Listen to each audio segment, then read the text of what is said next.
আপনারা কনভেনশনাল ওয়েতে কিভাবে রোগ পুষতেছেন। তো যেখানে খেয়াল করেন ডায়াবেটিসের মূল কারণ হচ্ছে কোষে জায়গা নেই, সেখানে তাদেরকে 6 বেলা খাওয়ানো হচ্ছে, ওষুধ ইনসুলিন দিয়ে তাকে কোষে আরও বেশি করে ঢুকানো হচ্ছে, আর শুধু এই রক্তের চিনি মাপছে কিন্তু ইনসুলিন মাপছে না। বলেন ইনসুলিন মাপছে না, হুমায়ার মাপছে না, কোষের ওভারলোড মাপছে না, কোষের 12টা বাজতেছে কেউ দেখছে না।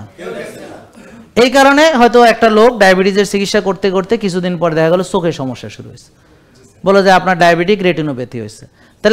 তাহলে তোমার কাছে চিকিৎসা করাচ্ছি কিসের জন্য? আমি কি রেটিনোপ্যাথি বানানোর জন্য করাচ্ছি? বলেন বলেন, তাহলে আমার হইলো কেমনে? হেই জবাব দিবে না, বলবো না এটা হবে কমপ্লিকেশনস অফ ডায়াবেটিস। তাহলে কমপ্লিকেশন ঠেকানোর জন্য তোমার কাছে আসছি, কমপ্লিকেশন বানানোর জন্য আসি নাই। কথা বুঝতে পারছেন? কারণ আপনারা তো আসলে বোঝেন না বলে আপনাকে বুঝাই দিল থুক্কু বুঝ। টাকা পয়সা দিয়ে আপনি যে থুক্কু বুঝ শুনে আসলেন, আর শুনে আসলেন যে আপনার জিন খারাপ, আপনার বাপ মা খারাপ, হ্যাগো জিন খারাপ, হ্যাগো ডায়াবেটিস আপনার হয়েছে।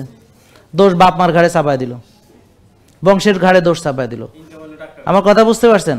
আপনি তো বুঝা খুব চলে আসেন, আইসা আমার সাথে ঝগড়া লাগাতে, সারা এটা জেনেটিক্স এই সেই। এবার তুই শিখছো কোত্থেকে? তোমার কারা শিখাইছে কথা? তুমি কি নিজে পড়ে শিখছো? তুমি তো ওই তোমার যারা রোগ পুষতেছে ওরা শিখিয়ে দিয়েছে, আইসা আমার সাথে ঝগড়া বাঁধাচ্ছ। তুমি বলো নিজের ভালো বুঝতেছো না যে কে তোমার ভালো চায় আর কে তোমার ক্ষতি করতেছে। তুমি আইসে ইয়া গাইতেছো যে তোমার 12টা বাজাইতেছে, তুমি তার পক্ষ নিয়ে আমার সাথে ঝগড়া করতেছো। তুমি কত বলো যে রাম বলো, সেটা বোঝো না এখনো। আমরা নিজেকে বুদ্ধিমান ভাবো।